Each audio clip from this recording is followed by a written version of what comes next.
I'm worried that America will not continue to be great if we don't do something radically different, and that's where we're at. You're happy for that? Oh, I never said happy.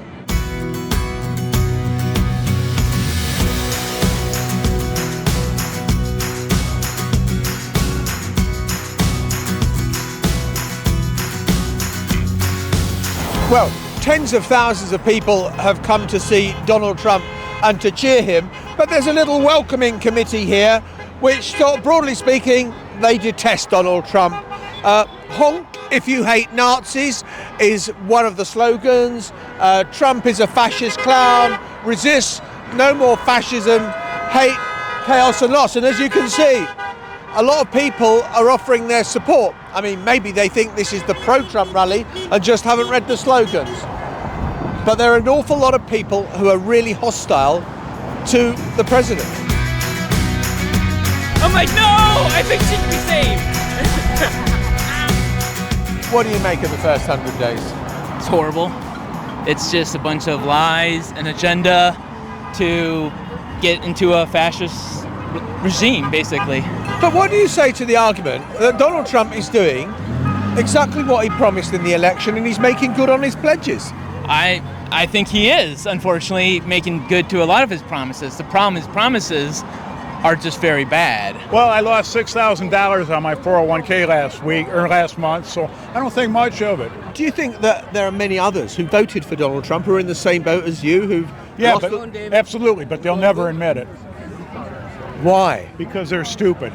They get in the club, they drink the Kool-Aid, and they can't change their mind. My next door neighbor is a prime example of that. And what, he's lost a lot of money, but he won't admit? I'm sure he has, because the first time I met him, he told me he makes more money in a day than most people make in a month, and he voted for the Donald. And if he has stocks and bonds, then he's losing, just like everybody else, because he's not in that billion-dollar group.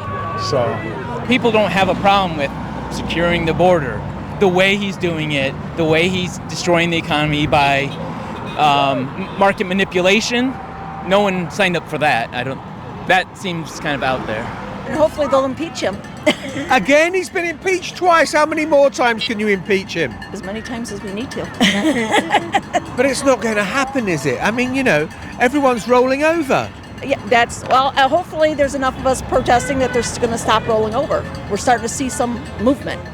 Do you think you are? Do you think it is changing? Yes, things are changing. I've been to a lot of these Trump rallies over the years, and I suspect this is probably the biggest anti-Trump demonstration I've seen at one of his rallies. But let's go now and find the Trump supporters, because they will be there in their thousands.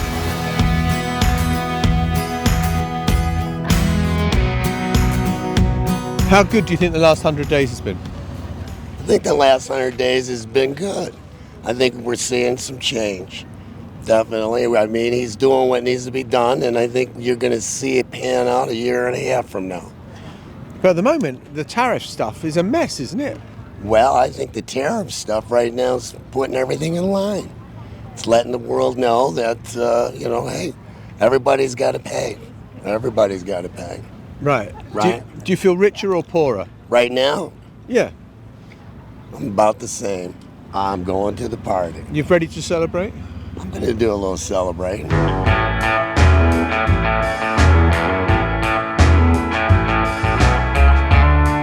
So we've just walked into the Trump rally, and the thing you're going to see is that there is a pretty big kind of hangar, but they're only using about a third of it. The other 2/3 is just absolutely not in use. So they're obviously not expecting a huge crowd here today. We've come in as fans, inverted commas, because we couldn't get media accreditation, so we've just come in as ordinary punters, which has also been remarkably easy. How do you think the 100 days has been? I think it's been going very well. Compared to his first term, he knew exactly what he would have accomplished, and I think he has better people in office to do it. He's great. Wonderful. He's the man that not this country needs. He's the man that other country needs him as well. Right, but we've just seen that Canada doesn't like him. We've just seen that Europe doesn't like him that much. Who are his friends? The people that don't like him are the corrupt people, the one that push the agenda of the communism on the people, so they don't believe in what President Trump policy is. What about tariffs? Aren't they screwing you? Are they screwing me? Not at the moment. And if more factories, more conveyors, more workers, I'm a happy camper right now, and we're only 18 weeks into the presidency. So we have 280 weeks to go. So there's a lot of time. They screwed things up for a long time. It might take a little bit of time to go. The tariffs are like a necessary short term to get to where we want to go long term. Are people happy to go to the dentist? Generally not. But it's better to go sooner rather than later when your whole face is swollen up. And that's where America was like in its economy. If we don't take care of our economic problems here and bring jobs back to America, we're in trouble. But economic confidence among ordinary Americans has never been so low, not since the peak of COVID. Yeah, I think that's a function of people looking at the short term and not the long term. I believe there's going to be turbulence in the short term because of tariffs, but the whole purpose of those is to have companies come back to the United States, bring jobs back to the United States and manufacturing, and long term, that's much to our benefit. But he seems to keep changing his mind on what the tariffs should be, who should be affected, what percentage. The market That sounds like fake news media rather than what I'm hearing out of him. keeps changing his mind on what the tariffs are, what level they're going to be imposed at, who they're going to be imposed on. When the bond market takes fright, he takes fright. Yeah, all the more reason if you are a nation that trades with America to come to the negotiation table and make an agreement. But are you worried now by what's happening with the auto industry, by the tariffs, by the additional costs that are going to be put on, which is going to have an effect? I'm worried that America will not continue to be great if we don't do something radically different, and that's where we're at. You're happy for that? Oh, I never said happy. The whole time I never said happy. I said that I'm willing.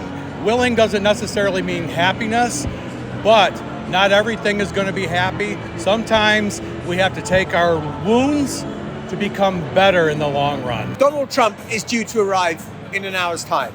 There are no queues outside. Everyone who wants to get in is in. And this is a small venue by his standards. This isn't a giant ice hockey arena or basketball stadium. It's a kind of community college. And it's nowhere near full. Just look around at how many empty seats there are. Strange.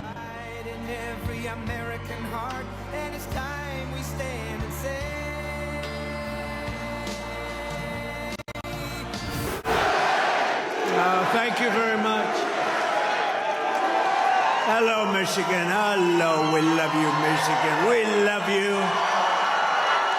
We just had the biggest victory in Michigan. They said, sir, it's going to be hard. Well, we won it twice.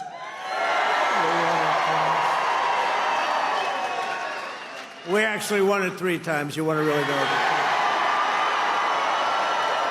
But I'm thrilled to be back in this beautiful state. I love this state. Got a lot of auto jobs coming. Watch what's happening. The companies are coming in by the tens. You got to see what's happening. They all want to come back to Michigan and build cars again. You know why? Because of our tax and tariff policy. They're coming from all over the world. They're coming up and they're opening up plants and they're talking to us all day and all night. They want to get here and they're coming in at levels you've never seen before. And I want to thank the auto workers for your support. That was great. But I'm thrilled to be back in this beautiful state with thousands of proud, hardworking American patriots. And we're here tonight in the heartland of our nation to celebrate the most successful first 100 days of any administration in the history of our country. And that's according to many, many people. Well, that was Donald Trump breathing defiance, as you would expect. We're now back in Detroit. When I said there'd be tens of thousands of people attending, as I have seen in past rallies, I was wrong. There was about 1,500 maybe, and there are a lot of empty seats as well. And that tells you something. Consumer confidence has slumped in the US. A lot of people are predicting that a recession is coming. There is huge uncertainty about the tariffs policy.